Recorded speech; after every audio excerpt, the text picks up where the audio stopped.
Hey everyone, it's Frankie with the Gomez Home Group at eXp Realty, and in this video we're going to be talking about the pros and cons of Spring Hill. I have made a video on this before about a year and a half ago, and it got a ton of views, so I figured I could update this to be a little bit more accurate and give a little bit more insight into some other things that might be a pro or con about living in the area. We will go over some of the same things because some people might not see that other video, so if you haven't watched that other video yet, I would recommend going back to do that. But this video will be an updated version, a 2023 version of the pros and cons of Spring Hill. And the first thing we're going to talk about is the location. The location of Spring Hill can be both a pro and a con. It just depends on who you're talking to. As I've mentioned in plenty of my previous other videos, Spring Hill is about 40 to 60 minutes north of Tampa, just depending on where you're headed. To the airport, you're probably looking at 40 to 45 minutes, and downtown's probably closer to 50 to 60 minutes, just depending on traffic. You're also pretty close, about an hour and 40 to 2 hours to Orlando and all the amusement parks that they have to offer, and you're about 50 to an hour and 20 minutes to some of the nicest beaches in the world. To some people, this is a huge pro, and to others, a huge con. It just depends on who you're talking to. So in this video, we're going to go over some of the other pros and cons that I haven't mentioned in previous videos, so you can make a decision if you'd like to live here or not. Our first con is increased traffic. As I mentioned in my previous pros and cons video, there has been a large influx of people that have moved to Spring Hill and Florida in general, which has led to an increase in the traffic. There's more people living here, so there's busier streets, and you wait a little bit longer at some of the lights. That doesn't mean that we're even remotely close to the congestion that you'll see in Tampa, but as someone who's lived here their entire life, it's just things you notice. If you've lived in a city or coming from a city and moved to Spring Hill, you'd be very happy about the amount of traffic. It's just, like I mentioned, I've lived here my whole life, so it's something I've noticed and thought was worth mentioning. Now, obviously, traffic is caused by an increased population, and an increased population leads us to our first pro, which is new housing developments. In Spring Hill, you have plenty of options when it comes to purchasing new construction. You have builders like Lennar, D.R. Horton, LGI, and even some local builders like Southern Crown and Southern Valley Homes that can build larger or more custom homes.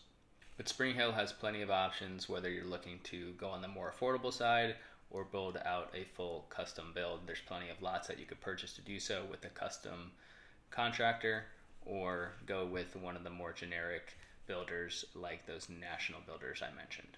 And I do have a recent video about new construction projects that are going on in Spring Hill right now. There's more that I'll need to update that video with, but you could check that out in the description below. There's too much to dive into on this specific video because it's not focused on the new construction projects, but check out that video in the description for more information.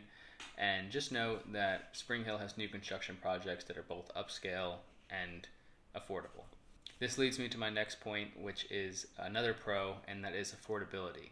Spring Hill is affordable, and I know I'll get a lot of feedback from people saying that nothing in Florida is affordable anymore, but comparatively speaking, especially to Tampa, Spring Hill is very affordable when it comes to cost of living, real estate, and pretty much anything else that you can think of.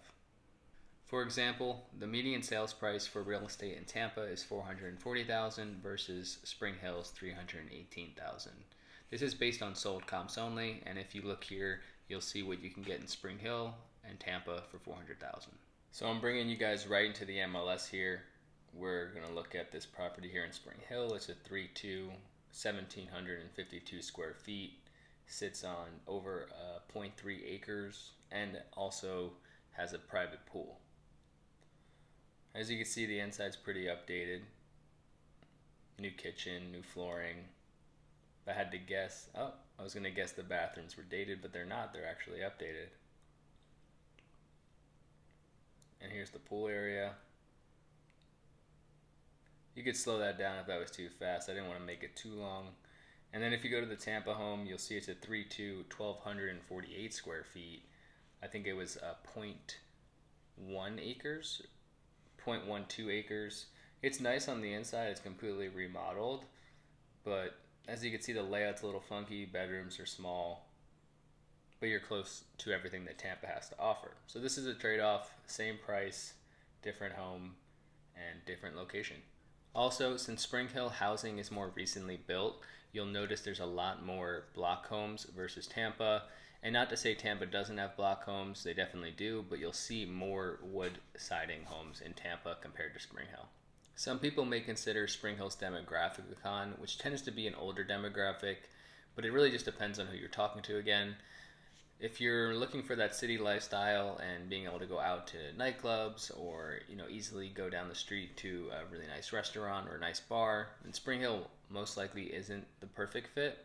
As I've mentioned in my previous pros and cons video, we do have a lack of nightlife.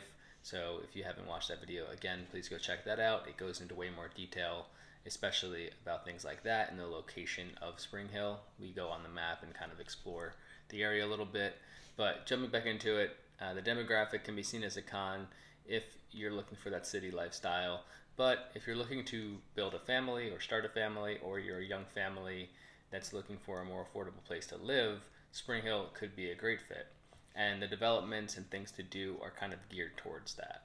We have things like the Weeki Wachee River, Buccaneer Bay, Rogers Park, Pine Island, SunWest, which, another plug here, I do have a video about the beaches in Spring Hill. I will also include that in the description, or you can just jump to my channel and search for it. But yeah, Spring Hill is built for that younger demographic as far as families, and could be a great fit if that is you. You also have parks like Anderson Snow Park and Veterans Memorial Park, which have youth sports leagues like softball, baseball, soccer, and football. To piggyback off that last point about the demographic of Spring Hill, we're going to talk about another pro, which is healthcare. Spring Hill has 3 different hospitals in the area, one being Oak Hill and the other 2 being Rivera Health's, which recently agreed to be acquired by TGH, which is Tampa General Hospital.